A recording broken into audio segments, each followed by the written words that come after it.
kadang-kadang relationship ni dia tak rosak terus. Tiba-tiba kan rasa macam tiba-tiba jadi kosong. Habis tu dah tak ada benda special sama-sama, kurang gelak sama-sama.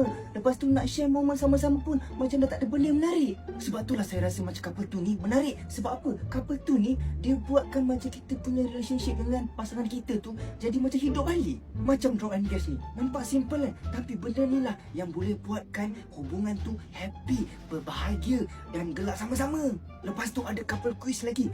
Benda ni lagi best sebab dia buat kita lagi kenal lebih dalam pasangan kita. Sebab kadang-kadang banyak benda kita tak tahu. Tiba-tiba disebabkan quiz ni, kita dapat tahu benda yang penting lah. Dan love list ni pula tempat korang untuk simpan-simpan kenangan korang bersama pasangan. Tempat macam memori lah.